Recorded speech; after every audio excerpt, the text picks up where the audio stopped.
Welcome back. Newly married couple అంటే కొత్తగా పెళ్ళైన వాళ్ళు వెంటనే ప్రెగ్నెన్సీ రావాలంటే ఎంత టైం పడుతుందండి? కొత్తగా పెళ్ళైన వాళ్ళు ఒకే చోట కలిసి ఉంటే వాళ్ళు గర్భిణీ రావటానికి కోసమని ప్రతి ఒక్కళ్ళకి మొదటి నెల రావాలని ఏం లేదు. అన్ని పరిస్థితులు అనుకూలించినా కానీ సుమారుగా ప్రతి నెలకి 15% మందికి గర్భిణీ వస్తుంటుంది. అంటే మొట్టమొదటి 100 మంది జంటలు కనుక మొదలైతే మొదటి నెల లోపలే 15% మందికి గర్భిణీ వస్తాయి. మిగతా 85% మందిలో తర్వాత నెల సుమారుగా 15% మంది అంటే ఒక డజన్ మంది గర్భిణీ వస్తుంటుంది. అట్లా ఒక సంవత్సరం అయ్యేసరికల్లా 85% మంది గర్భిణీ వచ్చి ఉంటుంది. కాబట్టి దీని గురించి ఎవరు ఏమి ఆందోళన పడాల్సిన అవసరం లేదు, ఎవరు ఏమి చేయాల్సిన అవసరం లేదు. దానికోసం ప్రత్యేకమైనగా మన ట్రీట్మెంట్ తీసుకోవాల్సిన అవసరం లేదు. దాని అంతటదే గర్భిణీ వచ్చేస్తూనే ఉంటుంది 85% మందికి ఒక సంవత్సరం లోపల రాకపోతే అప్పుడు నిజంగా జబ్బు ఉందా లేదా అనేది నిర్ధారణ చేసుకోండి. అంతేగాని పెళ్ళైన వెంటనే తొందరగా రాలేదు, మొదటి నెల నాకు రాలేదు, రెండో నెల నాకు రాలేదని అనుకోవద్దు.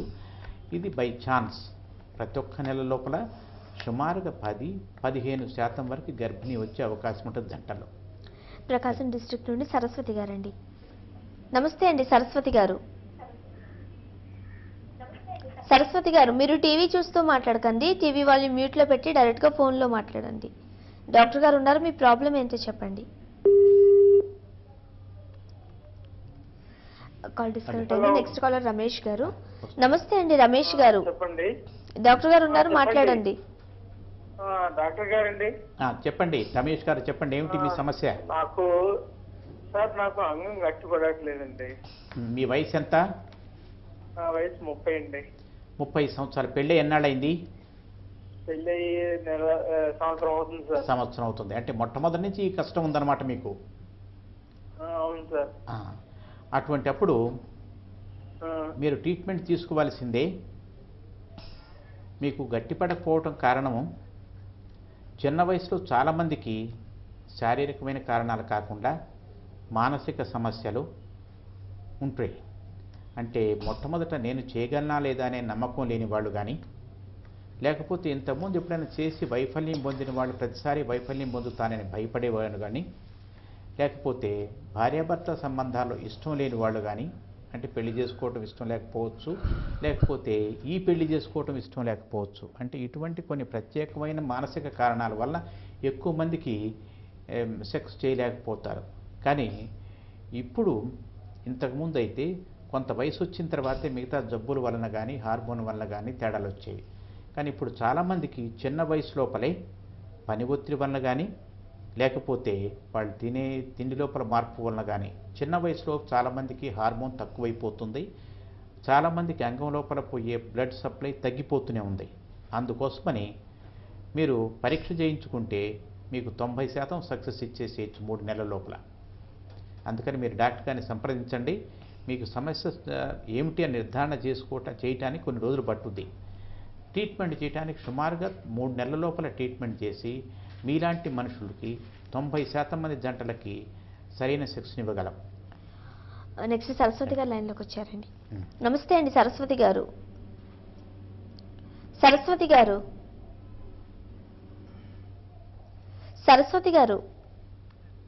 ఓకే, కాల్ డిస్కనెక్ట్ అయిందండి. చాలా మందికి ఫస్ట్ నైట్ కొంచెం ప్రాబ్లం ఫేస్ చేస్తూ ఉంటారు, ఎందువల్ల అంటారు? ఫస్ట్ నైట్ ప్రాబ్లం ఫేస్ చేయడానికి కారణం భర్తలో కాదు, భార్యలో కాదు, చుట్టూ ఉన్న పరిస్థితుల వలన వస్తుంది చాలామందికి. ఏమిటంటే పెళ్ళైన తర్వాత ఆ పెళ్ళైన ఒత్తిడి లోపల దాని తర్వాత రిసెప్షన్ జరిపి రాత్రి 12 గంటల దాకా భోజనాలు సందడి చేసి హడావుడి చేసి అప్పుడు వాళ్ళని గదిలోకి నెట్టారనుకోండి, వాళ్ళు అప్పటికే అలసిపోయి ఉంటారు, శారీరకంగా మానసికంగా అలసిపోయి ఇబ్బంది పడుతుంటారు. రెండోది,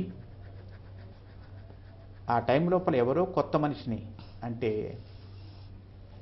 మనం భోజనానికి పోయి హోటల్లో ఎదురుగా కూర్చున్న వాళ్ళు ఎవరో కొత్త వాళ్ళు ఉంటే భోజనం చేయడానికి ఎంత ఇబ్బంది పడతాం. అట్లానే కొత్త మనిషిని ఇద్దరిని లోపల పంపించేసి మీ ఇద్దరు సెక్స్ చేసుకోండి అంటే వాళ్ళ పరిస్థితి ఎట్లా ఉందో ఊహించుకోండి. ఇక మూడోది ఏమిటంటే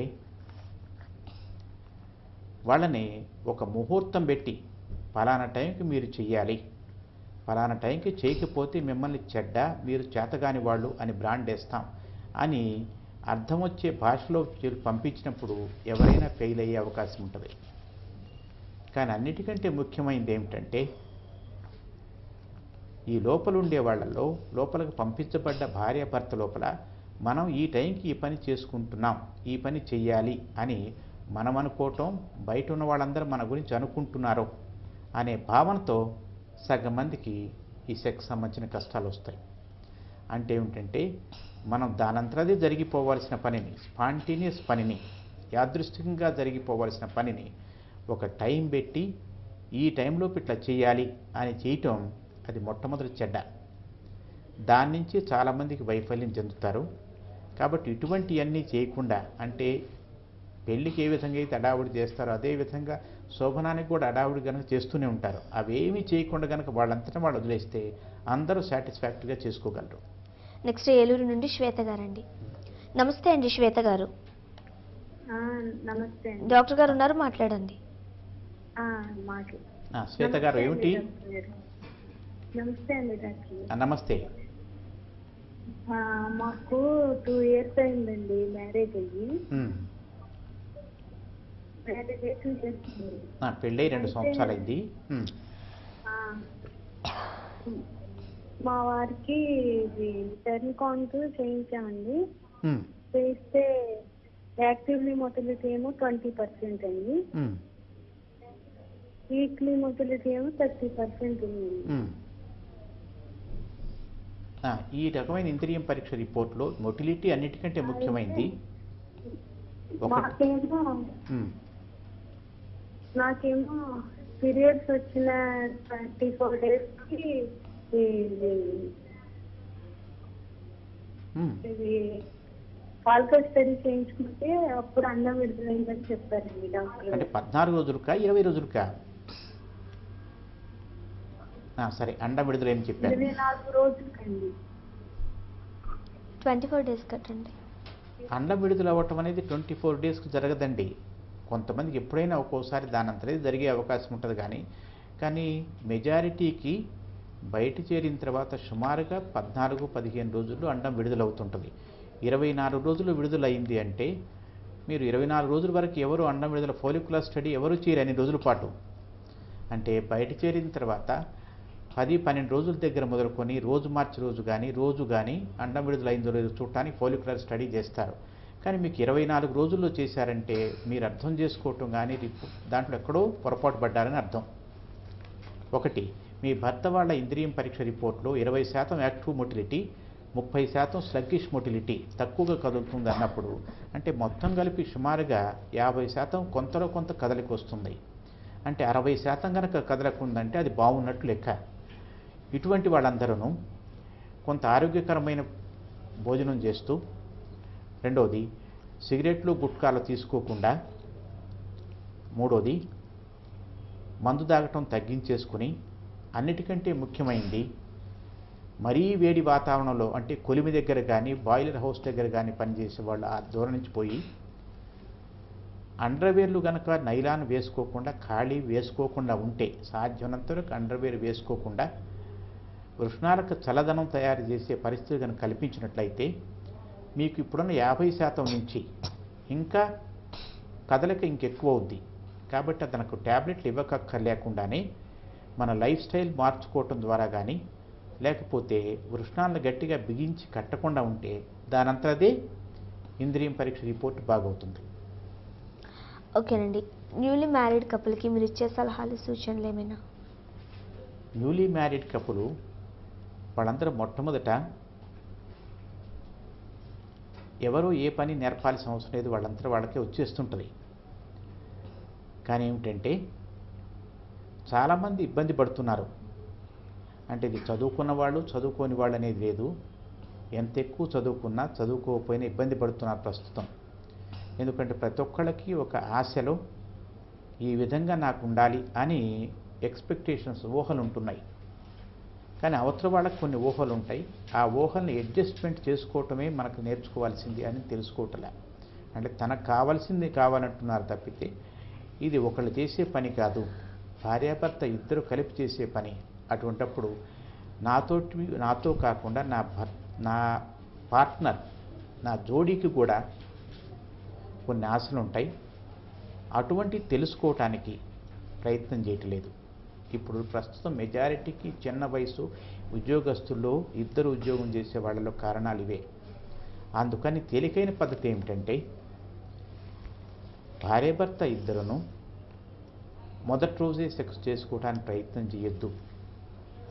దానంతరే జరిగిపోతుంటే చేయనివ్వండి, కానీ దాన్ని ఆపొద్దు.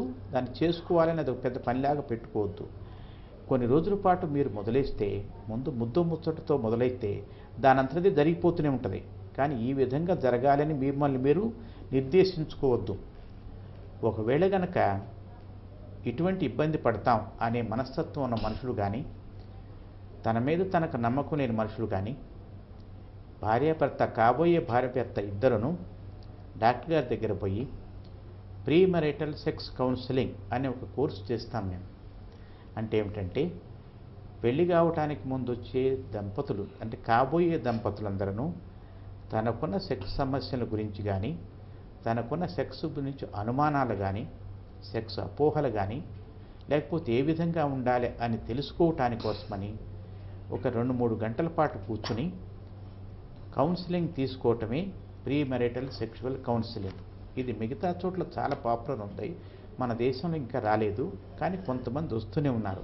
ఇది కనుక మీరు ప్రీ మ్యారిటల్ సెక్షువల్ కౌన్సిలింగ్ కనుక తీసుకోగలిగితే మీకు అపోహలు పోతాయి, దానంతరదే పని జరిగిపోయే విధంగా మేము సలహా ఇవ్వగలం. థ్యాంక్ యూ సో మచ్ అండి. స్టూడియోకి వచ్చి కాల్స్కి చక్కటి సజెషన్స్ ఇచ్చారు. Thank you very much. So చూస్తారు కదండి, ఇది వాళ్ళ life line. Next Monday life లైన్లో మళ్ళీ కలుద్దాం. చూస్తూనే ఉండండి TV1.